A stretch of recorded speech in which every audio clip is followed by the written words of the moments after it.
Baik, Assalamualaikum warahmatullahi wabarakatuh. Waalaikumsalam warahmatullahi wabarakatuh. Waalaikumsalam warahmatullahi wabarakatuh. Satu. Sudah bergabung semuanya? Udah, Bu. Sudah, Silakan dinyalain dulu kameranya.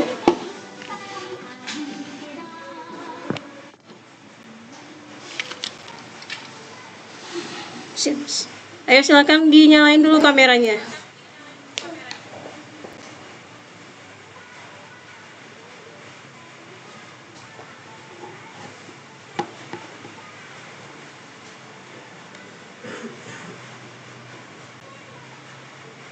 Luffy belum nyalain kameranya, Bagas belum nyalain kamera.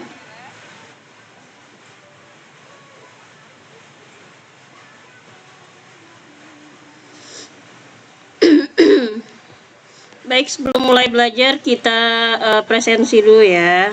Ibu screenshot dulu layarnya, tahan, senyum. 1, 2, di 1, 2, di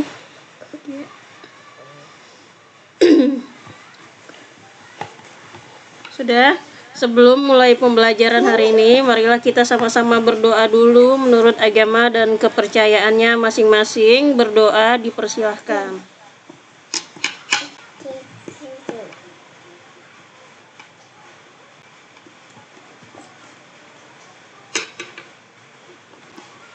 Berdoa selesai. Suara Ibu cukup terdengar jelas? Iya, Bu. Jelas, Bu. Baik. Oke, langsung saja ya. Materi kita hari ini adalah teori permintaan uang klasik versus Keynesian. Nah, pada pertemuan minggu lalu secara offline itu kita sudah belajar mengenai permintaan uang klasik. Ya, ada yang masih ingat apa itu permintaan uang klasik dan apa aja? Kemarin kalau nggak salah teori uang klasik itu dianut oleh Irving Fisher ya. Kemarin kita juga sudah melakukan cara penghitungannya, terus faktor-faktor yang mempengaruhinya. Bagi anak-anak yang memiliki buku paket, silakan dibuka buku paketnya ya. Kita langsung saja kita review dulu ya. Mengapa permintaan uang penting? Nah, memahami permintaan uang, coba kita lihat yang poin pertamanya, mengapa permintaan uang itu penting? Yang pertama itu untuk stabilitas ekonomi ya. Di mana di sini stabilitas ekonomi, permintaan uang yang tidak terduga dapat mengganggu keseimbangan pasar, menyebabkan inflasi atau definisi. Nah, jadi mengapa permintaan uang itu penting? Yang pertama itu karena untuk menstabilitas ekonomi, agar ekonomi Indonesia itu stabil atau ekonomi masyarakat itu jadi stabil gitu ya. Terus yang kedua, fungsinya permintaan uang itu adalah untuk kebijakan moneter. Nah, dua teori utama tadi antara klasik dan Keynesian itu menawarkan lensa yang berbeda bagi pembuat kebijakan. Teori klasik menuntun fokus pada kontrol agregat moneter, sementara Keynesian menyoroti peran suku bunga dan ekspektasi. Jadi intinya itu adalah antara kebijakan antara teori Keynesian dengan teori klasik itu sebenarnya kalau teori klasik itu lebih menekankan terhadap pendapatan nasional, sementara di teori Keynesian itu lebih menekankan ekonomi masyarakatnya sendiri, bukan pendapatan nasional, bukan pendapatan negara. Nah, sampai di sini bisa dipahami? Halo, bisa dipahami? Bisa, Bu. Ya, Bu. Oke. Kita lanjut ya. Ya, Bu. Nah, ini teori permintaan uang klasik. Ya.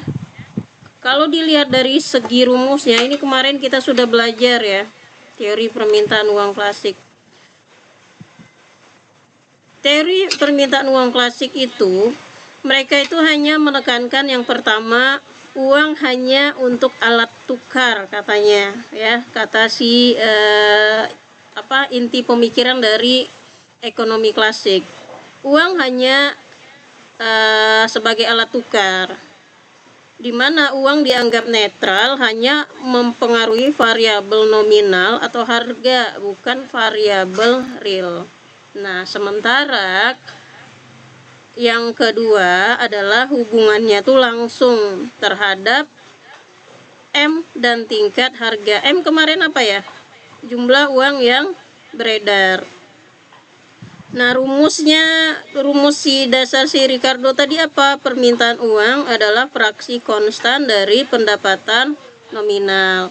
Kalau kita lihat secara secara rumus ini, M sama dengan K dikali P, atau boleh juga P sama dengan 1/K dikali M, ya. Jumlah uang beredar, M-nya adalah jumlah uang beredar, P itu tingkat harga, K adalah konstanta proporsional. Coba lihat contoh soal di bawahnya. Nah, ini contoh soalnya ya. Jika bank sentral menggandakan jumlah uang beredar M, asumsi K tetap, maka tingkat harga P akan naik 2 kali lipat menyebabkan inflasi proporsional. Nah, jadi artinya adalah semakin tingginya tingkat beredarnya uang, maka inflasi pun akan mudah terjadi.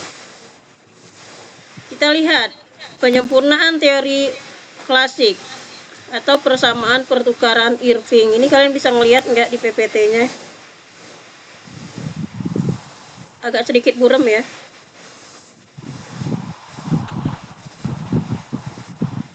Nah, bisa dilihat ya.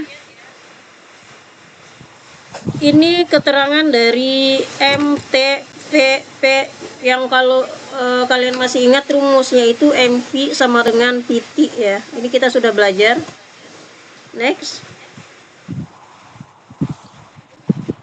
Sekarang yang kedua, teori permintaan uang Keynesian. Nah, preferensinya itu adalah likuiditas. Kalau yang tadi klasik tadi Ibu bilang apa? Kalau klasik itu apa? Pendapatan nasional ya. Ya, kalau klasik itu lebih menekankan kepada pendapatan nasional. Sementara kalau permintaan uang Keynesian itu kepada likuiditas atau apa tadi Ibu bilang, ekonomi masyarakatnya ya, bukan ekonomi negara. Nah, di teori permintaan uang Keynesian itu dibagi menjadi 3. Apa aja yang 3 itu? Pertama, motif transaksi. Motif transaksi itu dilambangkan menjadi L1 kalau di rumus. Nah, kebutuhan uang untuk membiayai pengeluaran rutin sehari-hari sangat dipengaruhi oleh tingkat pendapatan nasional. Itu motif dari transaksi. Yang kedua adalah motif berjaga-jaga atau L1, kebutuhan untuk menghadapi kejadian tak terduga, misalnya sakit atau perbaikan mendadak. Jumlahnya juga dipengaruhi positif oleh pendapatan. Yang ketiga adalah motif spekulasi atau L2. Nah, uang dipegang sebagai aset untuk memanfaatkan perubahan tingkat bunga di masa depan. Permintaan ini berbanding terbalik dengan tingkat bunga I ya atau I. Jadi teori permintaan Keynesian ini hanya berfokus kepada kepada likuiditas ya. Nah, likuiditas itu pun dibagi menjadi 3 faktor utama. Seperti yang Ibu bilang tadi, yang pertama motif transaksi, yang kedua motif berjaga-jaga, yang ketiga spekulasi. Bisa dipahami? Bisa, Bu. Ya, Bisa, Bu. kalian sambil lihat di catatan Eko yang minggu kemarin ya, perbedaan antara teori klasik dengan Keynesian biar kita nyambung. Berikutnya. Nah, ini adalah rumus yang dipakai untuk menghitung permintaan uang dengan teori Keynesian ya. Ini nanti ada soal, kalian SS dulu silahkan. L sama dengan L1 dikali Y ditambah L2 dikali I ya. Udah di SS? Udah, Bu. Udah, oke. Kalau yang nggak bisa SS silakan dicatat aja di bukunya karena nanti kita ada latihan. Jangan di zoom, Bu. Jangan di zoom, maksudnya gimana? Dari ibunya jangan di zoom, Bu. Kenapa? Emang kelihatan? Nggak Nggak kelihatan, Bu. kelihatan, Bu. Oh, justru nggak kelihatan kalau di zoom. Yang sebelah kirinya, Bu, nggak kelihatan, Bu. Ini, Nah, Nah, iya, Bu. Oh, iya, Bu. tapi kayak gitu terlihat. Ini sinyalnya jelek ya, karena ibu pakai PPT online, jadi sinyalnya jelek banget ini. Nggak kelihatan gitu gambarnya. Ups. Sebentar.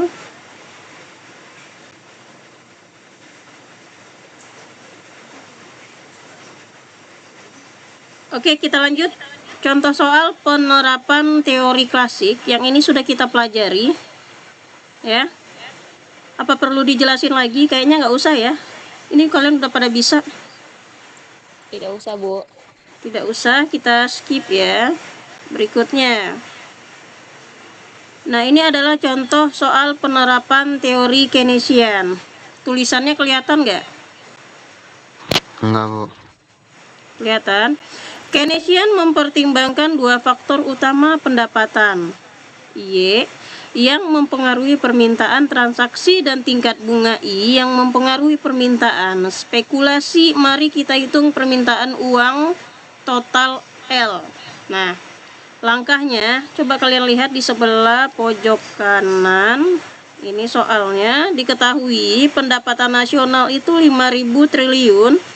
Fungsi permintaan transaksi berjaga-jaga L1 dikali Y sama dengan 0,2 Y. Fungsi permintaan spekulasi L2 dikali I sama dengan 100 dikurang 10 I. Tingkat bunga I sama dengan 5%. Itu adalah soalnya. Nah, coba lihat di sebelah kanannya. Ini adalah langkah penyelesaiannya ya. Tadi kita lihat hitunglah L1-nya. Diminta untuk menghitung L1-nya dulu ya. L1 sama dengan 0,2 dikali 5.000. Kita lihat. 0,2 itu berasal dari mana? Dari mana 0,2? L1 kali Y. L1 dikali Y, iya benar. Dikali dengan 5.000 triliun ya. 5.000 triliun itu dari pendapatan nasional. Nah, sekarang diminta untuk menghitung L2-nya, spekulasi. L2 itu 100 dikurang dalam kurung 10 dikali 5 sama dengan 100 dikurang 50. Kalau kita lihat L2-nya itu berasal dari mana? Yang 100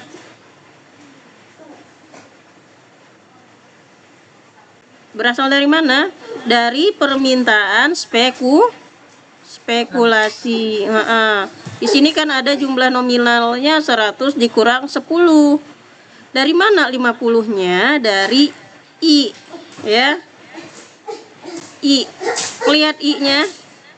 I-nya di situ 5% ya. Makanya 10 dikali 5 sama dengan hasilnya adalah 50. Nah, sekarang setelah L1 dan L2 ketemu hasilnya, barulah dimasukkan ke dalam rumus Keynesian tadi. L sama dengan L1 ditambah L2 sama dengan 1000 ditambah 50. Jadi hasil akhirnya itu adalah 1.050.000.000 ya. Bisa dipahami? Mengerti? Ngerti Bu, ngerti. Oke, kita lanjut. Kita lihat sekarang perbandingan kunci teori klasik dan Keynesian ya. Kita lihat dari sisi si Fisher atau ya.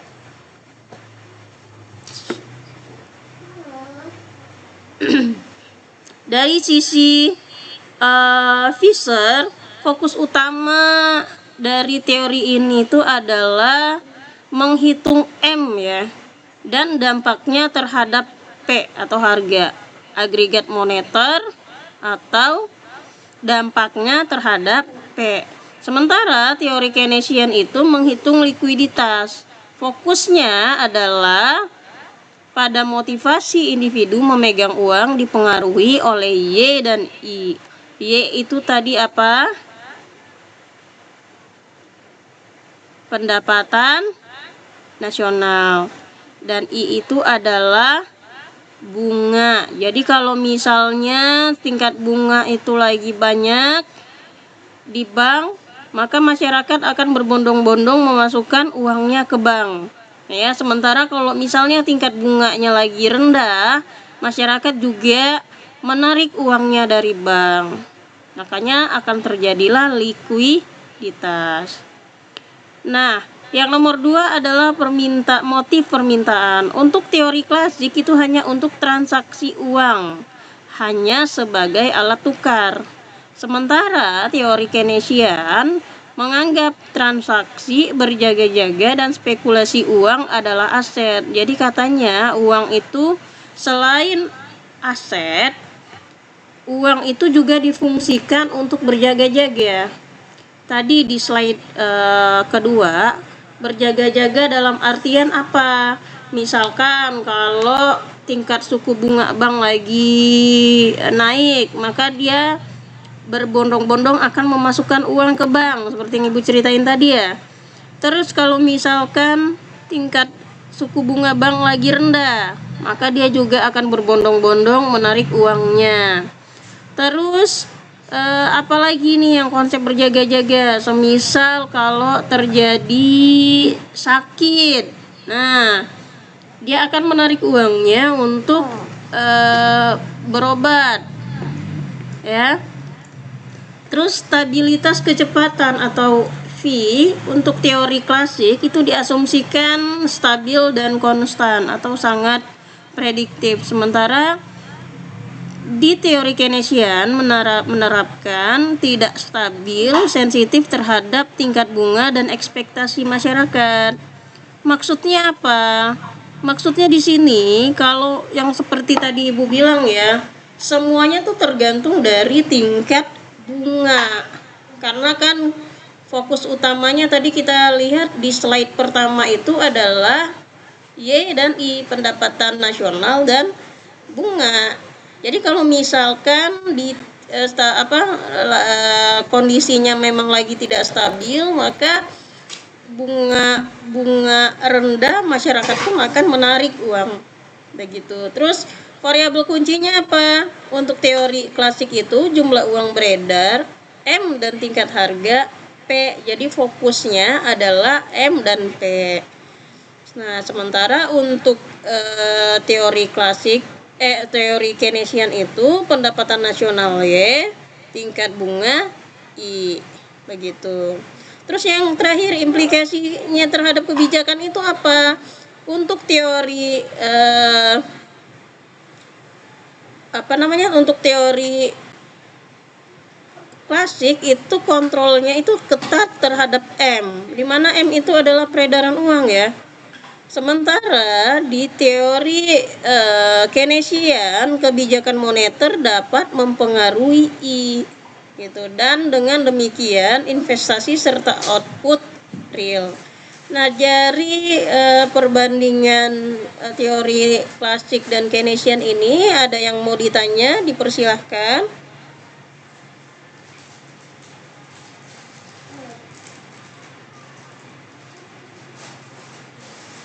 Ada yang mau ditanya? Tidak ada? Mengerti semua? Sudah Bu. Siap. Ngerti, Bu. Bisa dilanjut? Bisa Bu, Bisa, Bu. lanjut. Nah, kesimpulannya kita lihat. Kesimpulannya apa sekarang?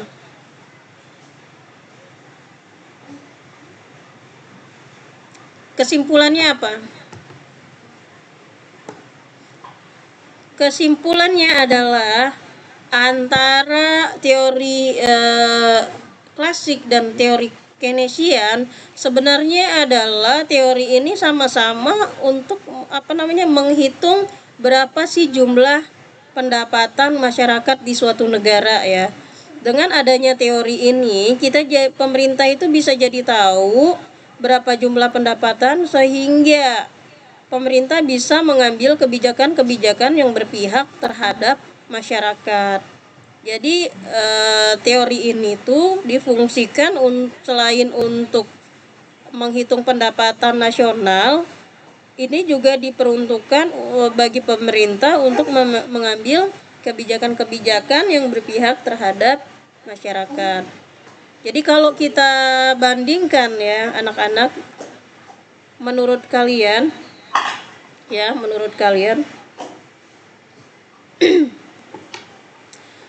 antara teori klasik dengan teori Keynesian, mana yang lebih mudah dari sisi perhitungannya?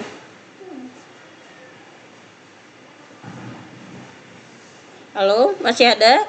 Apa sudah tertidur? Mana yang lebih mudah?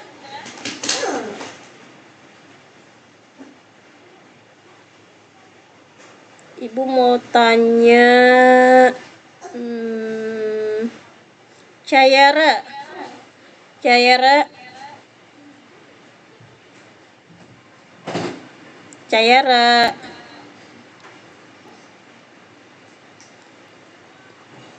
Sepertinya mereka tidak ada ini ya semua. Ibu ingin tanya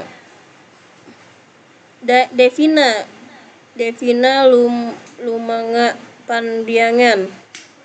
Devina? Ada Devina? Bu, hadir. Nah, Ibu pengen tanya Devina. Devina udah bisa menghitung teori permintaan uang klasik?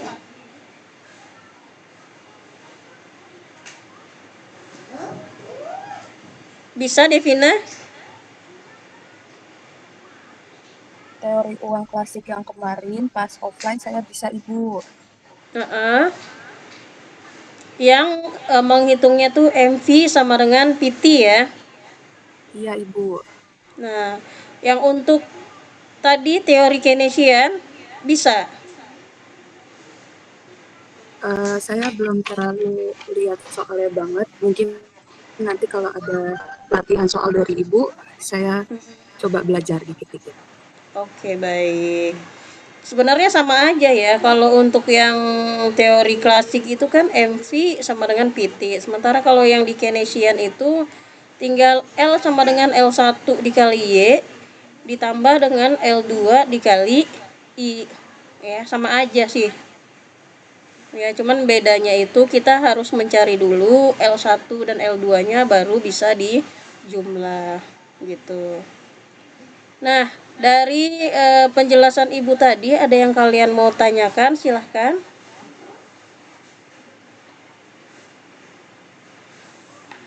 Ada yang mau ditanya?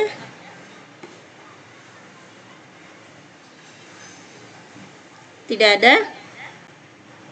Tidak ada Bu. Tidak ada, Oke, Bu. baik. Setelah Zoom ini akan ada latihan. Nanti latihannya akan Ibu kirimkan ke PJ Ekonomi Jennifer. Latihannya kalian kerjakan dan dikumpulkan secara offline di hari Jumat, Bu. Jumat, Bu. Hari Jumat ya, benar di hari Jumat. Jadi nanti untuk pengumpulan tugasnya tidak ada alasan kalau belum mengerjakan ya. Ya, Bu. Nah, untuk absensi hari ini nanti kalian silahkan screenshot kalau kalian sudah hadir hari ini lalu dikirimkan ke PJ ekonomi tetap nanti kalian list yang mengikuti dengan bukti kalian SS sudah mengikuti Zoom. Bisa dipahami? Bisa, Bu. Bisa, Bu. Nah, sebelum Ibu tutup, silakan kalian SS dulu biar nanti ada bukti kalau mengikuti.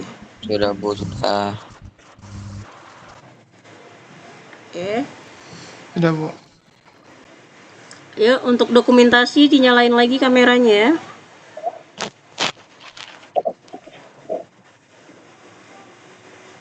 Fajri, Nur Intan, Devina, Jennifer, silahkan dibuka kameranya semua. Bagas ada Bagas nggak? Kesya, Diandra. Oke. Hitungan ketiga ya, kalian tahan. 1, 2, ti. Satu lagi. 1, 2, ti. Sekarang jempolnya. Ya, pakai jempol. Ekonomi, asik, dan ceria. 1, 2, ti. Oke. Ibu sekarang lagi screen recorder, jadi kalian tetap dibuka kameranya, lalu bilang ekonomi, asik, dan ceria. Bisa? Bisa, Bu. Dibuka speakernya semua ya. Bisa, Ibu Bu. Bisa, di Bu. ini on dulu, jangan di unmute. Ya. Ayo, hitungan ke 3. 1, 2, 3. Ekonomi, asik, dan Ceria. kok nggak barengan? Ulangin. 1, 2, 3. Ekonomi, asik. Ekonomi asik ceria. Oke, baik. Oke, terima kasih atas kehadirannya di Zoom. Untuk latihannya silakan kalian kerjakan di rumah seperti instruksi Ibu tadi, kalian kumpulkan di saat pertemuan kita offline di hari Jumat. Terima kasih atas seluruh perhatiannya. Ibu cukupkan sampai di sini. Assalamualaikum warahmatullahi wabarakatuh. Waalaikumsalam warahmatullahi wabarakatuh.